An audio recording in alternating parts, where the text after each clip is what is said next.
כשהנגמש מגיע לסיבוב, פתאום הוא נעצר. ראינו את מפקד הנגמש נכנס עם ראשו לתוך הנגמש, והוא בהלם אומר, טנקים סורים, טנקים סורים. חטפתי את רוב הרסיסים מאותו פגז. עציון ככה שואל אותי, בא אליו ואומר לי, אתה יכול לקום ולצאת? אמרתי לו שאני לא יכול.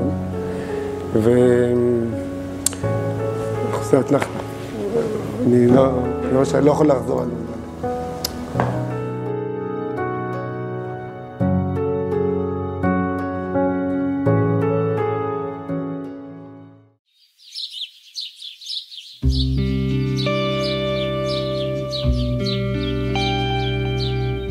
שמי דוב זולדן, נולדתי במושבה זיכרון יעקב. לאחר מכן עברנו לגור במשטרת זיכרון, כי אבי שירת במשטרת זיכרון יעקב. אבי הוא ניצול שואה. לאחר מכן עברנו לבנימינה, ולקראת כיתה א' הגענו שוב לזיכרון יעקב. למדתי בבית ספר היסודי נילי בזיכרון יעקב, לאחר מכן בתיכון באור תשומרון בבנימינה. ועד הצבא עוד הספקתי לעבוד בכמה מקומות, בבציר, בכרמים של זיכרון יעקב, בשטיחי כרמל בקיסריה, ולקראת גיל 18 התגייסתי לצבא לחיל השריון.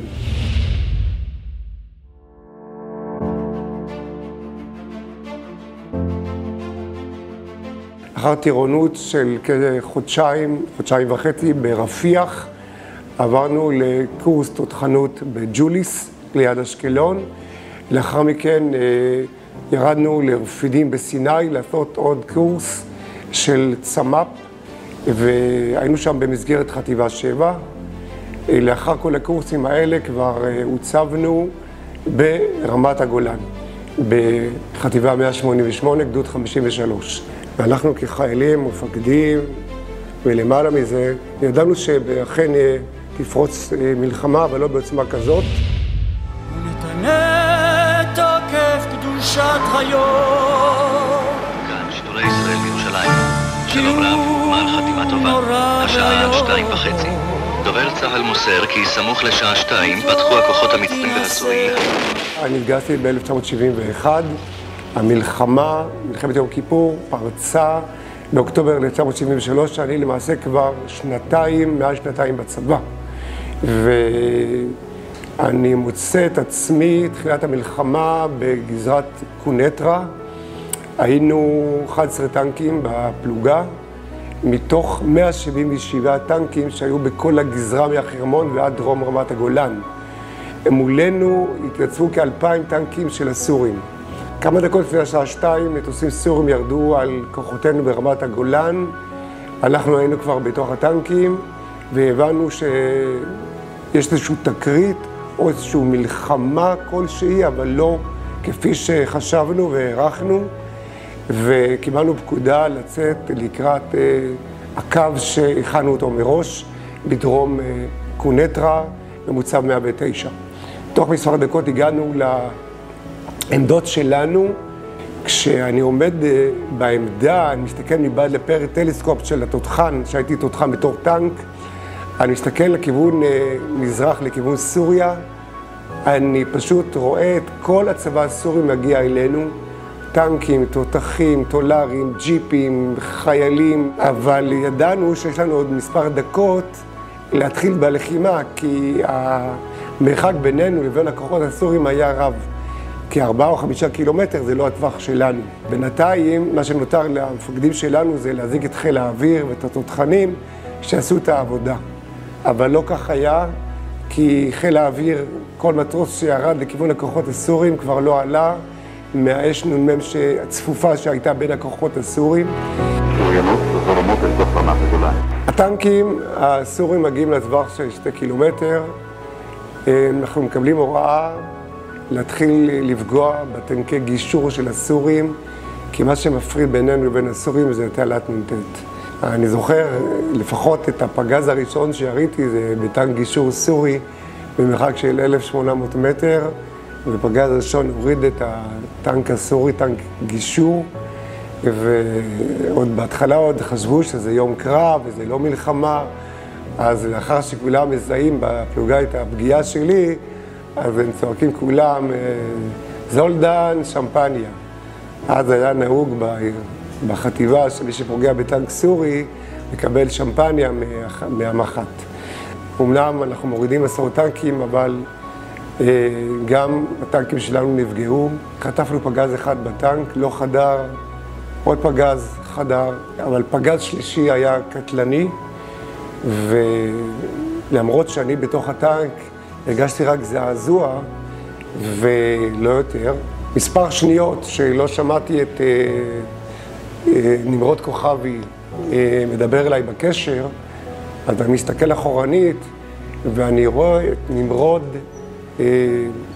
בא ממצב של עמידה למצב של ישיבה, כשדם מטפטף מראשו ועם עיניים פקוחות מסתכל עליי. אני צועק לו, נמרוד, נמרוד. ואז הוא מסתכל עליי, מביט עליי במבט חודר, מתיישב כיסא המפקד, ואז אני תופסת אותו עוד הפעם ברגליים, ואומר לו, נמרוד, נמרוד. ואז הבנתי שהוא פצוע, והטען קשר שגם נמצא לידי, גם מסתכל, ולאחר ממש מספר שניות, אני תופס בעצם שאני חשוף בצריח, ואני נותן להוראה לנהג, נהג שם מיד אחורנית. טעות הראשונה שעשיתי במלחמה, יש כלל שאם מפקד או חייל נפצע, יש לחבוש אותו עם התחבושת האישית שלו.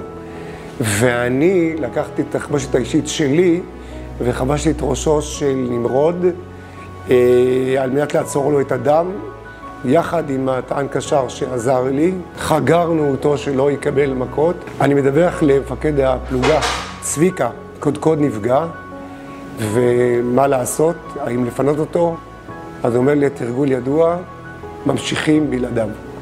אני עולה לפיקוד, לעמדה של מפקד הטנק, לאחר שקיבלתי אישור שאני ממשיך לפקד על הטנק וממשיך להילחם. ומה שאני רואה זה תמונה אחרת מה שראיתי מבעד לפריטלסקופ של עמדת התותחן. אני רואה מה שמתחתיי, אני רואה שממש מעבר לתעלת נ"ט שלנו, במרחק של 50 ו-100 מטרים שלנו, שני דחפורים של הסורים ממלאים את התעלה, על מנת שהם יוכלו לעבור. חיילים סורים רצים לכיוון שלנו עם התת-מקלעים שלהם, וטנקים במרחק של 100 ו-200 מטרים. ואז אני אומר לטען קשר, תשמע, יש לך את התת-מקלע שלך, זה היה 05 או 03, אני לא זוכר, ולי יש את התת-מקלע שלי, ואני אומר לו, קדימה, להתחיל לראות לכיוון קודם כל הדחפורים בשביל לסלק אותם, וכך אנחנו עושים, יורים לכיוון שלהם, הם מסתלקים ובורחים, ויורים לכיוון החיילים הסורים שבמרחק של 50-80 מטר מאיתנו, על מנת או לפגוע בהם או שיסוגו אחורנית. אפשר לסכם את היום הלחימה הראשון, יום כיפור, בוא נאמר, אני הורדתי אישית בין 10 ל-12 טנקים, ושאר המחלקה הורידו עוד 10 טנקים, כך שבגזרה שלנו, עד לאותו רגע של השקיעה ביום כיפור, הסורים לא הצליחו להיכנס ולחדור לשטח ישראל. לעת ערב קיבלתי הוראה ממפקד הפלוגה שאפשר לפנות את נמרוד, וכך עשיתי, עזבתי את שאר הטנקים במקום, פיניתי את נמרוד, הגענו לתא הגת בקונטרה, ושם צוות רפואי טיפל בו, ונמרוד הוא הצליח להגיע גם לבית חולים רמב"ם. הוא שהה שם 10 ימים ללא הכרה, אבל לא הצליח לשרוד ונפטר מפצעיו, השם ייקום דמו. למחרת היה יום אחר לגמרי, היום השני למלחמה. פגשתי אחד מלוחמי הפלוגה, את עציון אשכנזי, ושהוא נהג טנק של המפקד, של מפקד הפלוגה, והוא אומר לי, מה קורה? כל אחד מספר את הסיפור שלו. אז הוא אומר לי, בינתיים, תשמע, יש לי פה איזשהו נגמ"ש, ומביאים לפה פצועים, ואנחנו נלווה את הנגמ"ש מקונטרה לכיוון נפח. שם יש את המנחת של ההליקופטר, משם מביאים את הפצועים לבתי חולים בארץ. אמרתי לו, אוקיי, כיף. הגיע איזשהו קצין פצוע, צוות רפואי טיפל בפצוע עצמו, עזרנו להם לאחר הטיפול הראשוני, מורפיו ומה שהוא קיבל, לקחנו את האלונקה, אני ועציון, נכנסנו את האלונקה לתוך הנגמש. היה שם נהג נגמש, היה מפקד הנגמש, הסגן שלו, אני ועציון, והפצוע.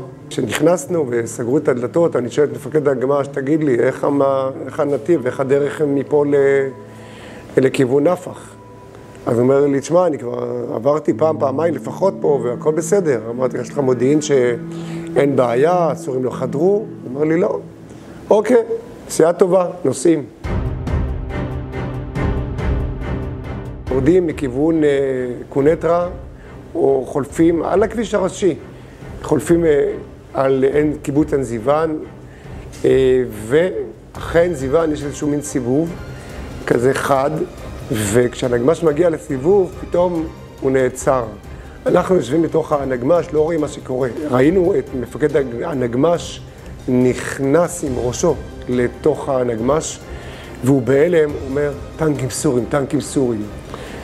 כמובן שאנחנו נבעדנו ולא הבנו מה קורה, אבל הסגן שלו לא איבד את השתונותיו ויצא במקום החוצה, וראה 5 טנקים מסביבנו, טנק אחד ממש על הכביש, ושתי טנקים מכל כיוון.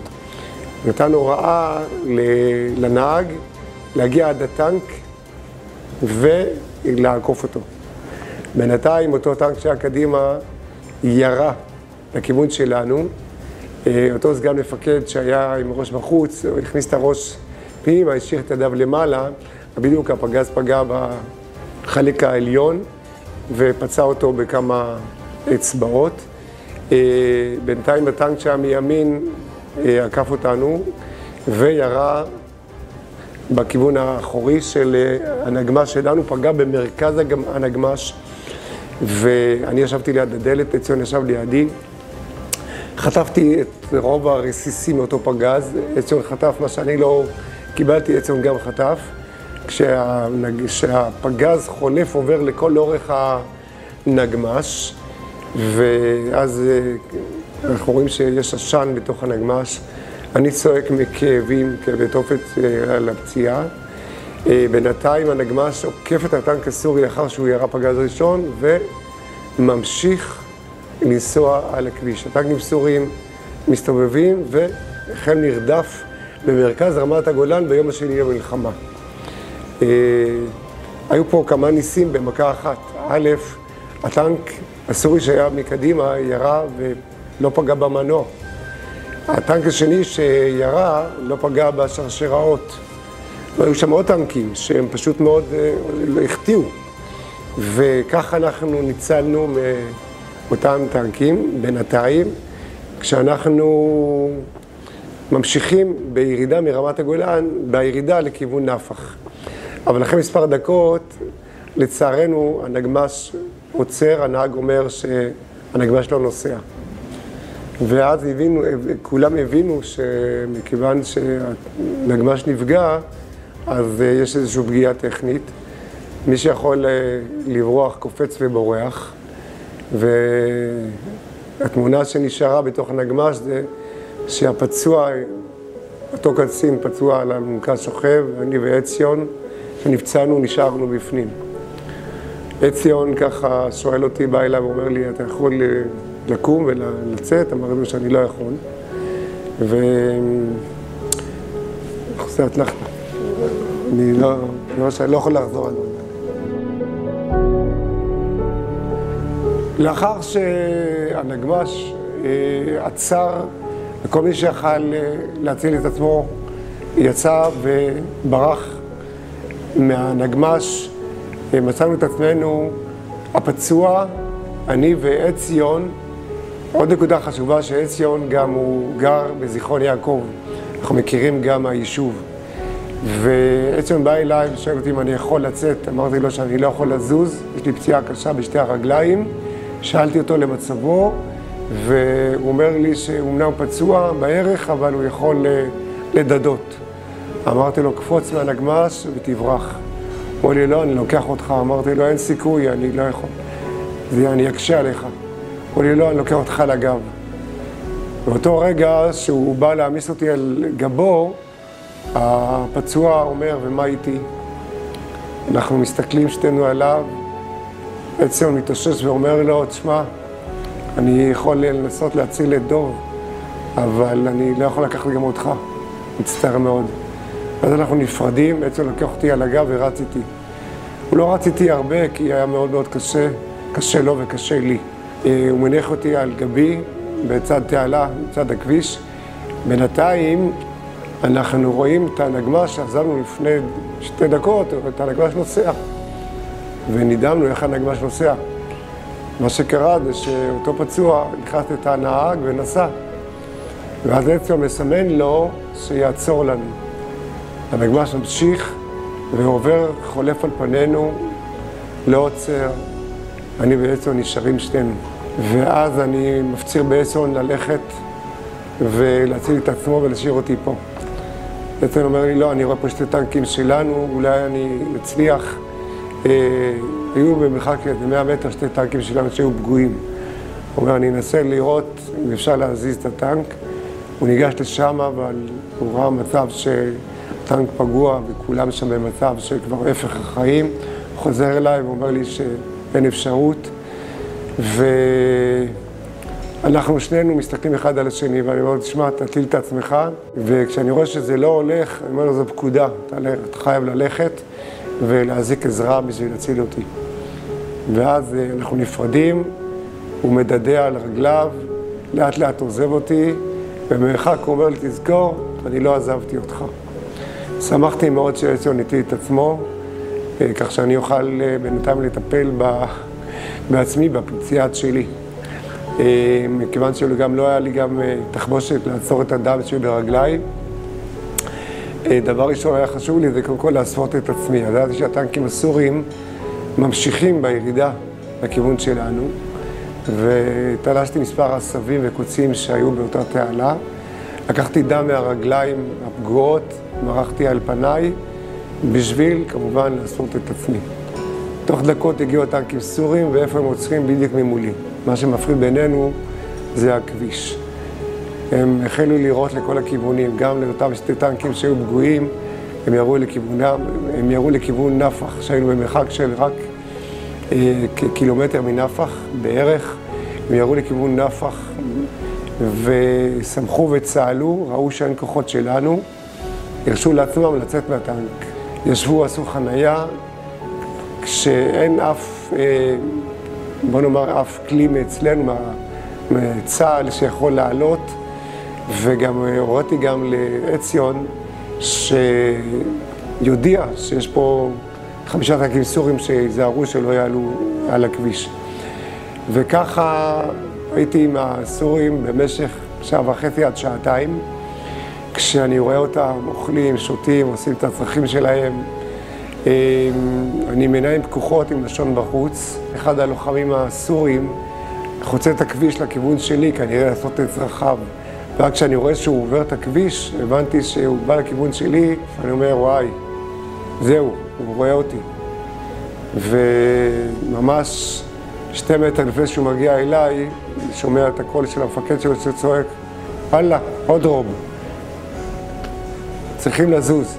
הוא אומר לו, שוואי, הוא אומר לו החייל, ומתווכחים ביניהם, והמפקד כנראה מנצח, והוא מוותר על התענוג שלו וחוזר אחורנית. אני נושם לרווחה, חוזרים לטנקים, ואז עולים הטנקים מסתלקים מהמקום, ואני סוף סוף יכול לנשום לרווחה.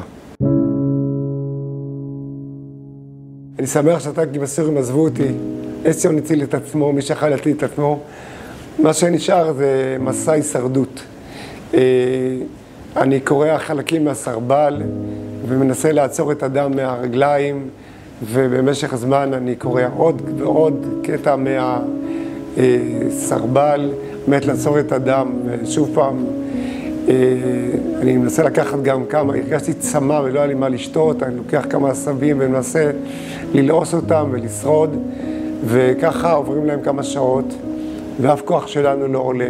לפני השקיעה, לפני הערב, אני מבין שאין סיכוי, ואני מאבד דם, עברו כבר שעות, אני מוציא מכיס הסרבל שלי את פנקס החוגר, שהיה בכיסי, היה לי גם עט, ואז אני החליט לכתוב מכתב פרידה להוריי. ואני יודע שהנחמה של ההורים זה לפחות שאם הבן נהרג, אז לדעת איך ומה קרה לו. ושם אני כותב למכתב, להוריי היקרים, נפצעתי כך וכך במקום הזה, ניסו להציל אותי, לא הצליחו. אני מצטער שאני לא חוזר הביתה, ותמסור דרישת שלום לכולם, אוהב אתכם, תקברו אותי בזיכרון יעקב, ושלום. ואז מכניס את הפנקס החוגר לכיס, סוגר עם הרוחסן, ומגיע הלילה.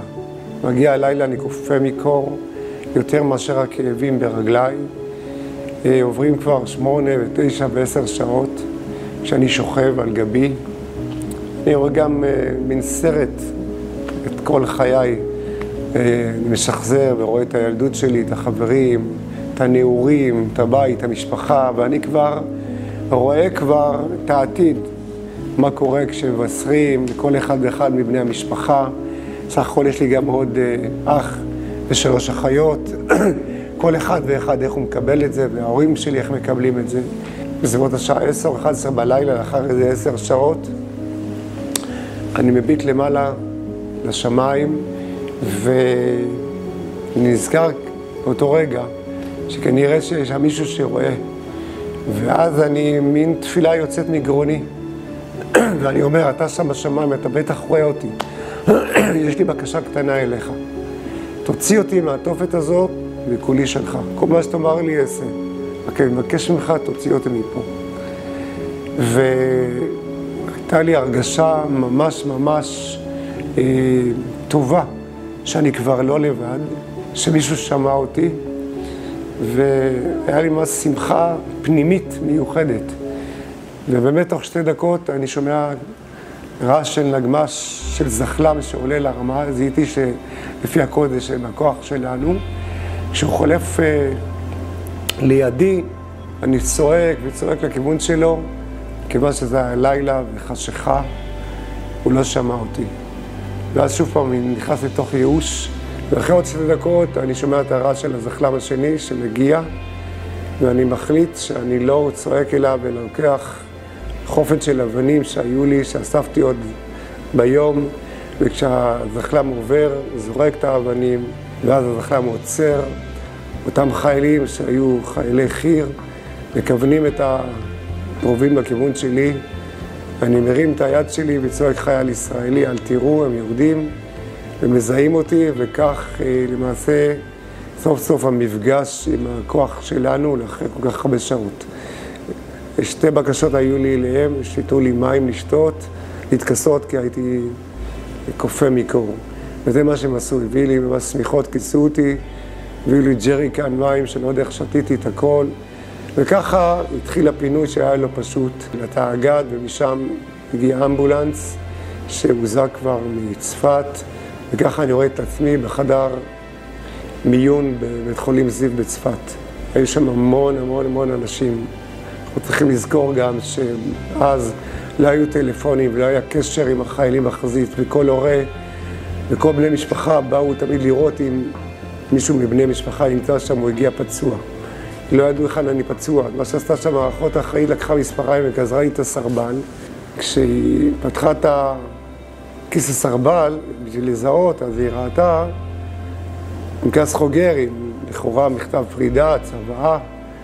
אז בין השאר היא חשבה שאלה בין ההרוגים שהתאספו לה כל מיני מסמכים. ואז היא התקשרה למשטרת זיכרון להודיע שנהרגתי. ואבא שלי עבד במשטרה באותה שעה, והוא קיבל את הידיעה שנהרגתי. הוא התאפק ואיכשהו השאיר את זה בתוך הצוות של השוטרים שם שהיו בתפקיד. אני בינתיים קיבלתי את המנות דם בצפת. לאחר מכן טסתי במסוק לרמב"ם. עוד לפנות בוקר, בלילה, אני נכנסתי לחדר ניתוח. בבוקר כשאני מתעורר בחדר 101 במחלקה האורתופדית ברמב"ם, מתברר ש2 מיטות לידי שוכב עציון אשכנזי. ואיכשהו גם כשהוא מזהה שאני שם, הוא מבקש מאחות שתביא אותו עם המיטה לכיוון שלי, הוא מתנפל עליי, מספר לי שהוא ראה אותי מרחוק, והוא ראה את הטנקים הסורים עוצרים לידי ויורים לכל הכיוונים, והוא מבין שהוא איבד חבר והכל בגללו, למה הוא שמע לי, ובכלל והנה הוא רואה אותי שם, הוא ספר לי שהוא ניסה לבקש מהתאג"ד שיגיעו אליי, אבל ניסו להגיע, אבל ראו את הטנקים הסורים, אז לא המשיכו, לא היה להם את האפשרות להמשיך, הם ירו עליהם. בינתיים הגיעו הוריו לבקר אותו בבוקר. אחרי שהם מבקרים אותו, אז הוא אומר להם, דרך אגב, דוב זולדן שוכב פה לידי. אז האבא שלו אומר לו, דוב זולדן, הוא נהרג, בזיכרון יודעים כשהוא נהרג. הוא אומר, לא, תראה, זהו פה לידי.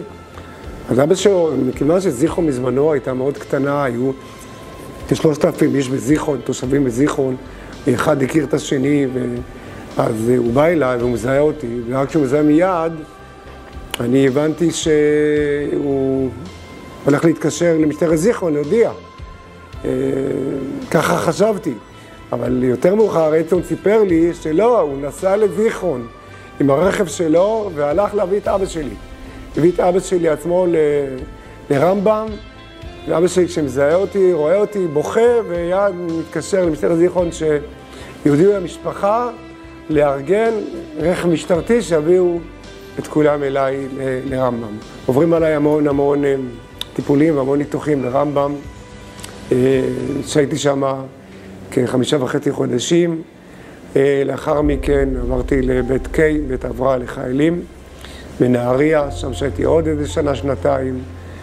ולמעשה ככה מסתיים הסיפור. דבר אחד נותר זה איך סוגרים את המעגל של הנדר שנדרתי.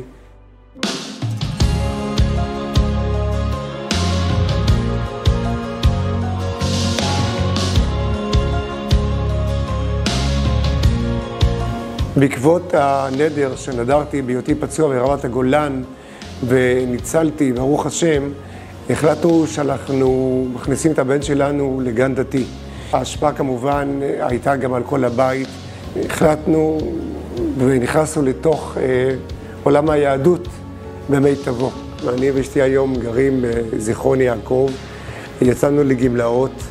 אני היום, ברוך השם, לומד בבוקר בכולל חב"ד בחדרה, מאוד נהנה, וגם מבחינה רוחנית, מה שלא עשיתי בילדותי, אני עושה את זה היום. ברוך השם, אנחנו רוצים רק לומר תודה רבה לקדוש ברוך הוא על כל מה שהוא עשה, ואפשר לומר ברוך שהחיינו וקיימנו והגיענו לזמן הזה. תודה רבה.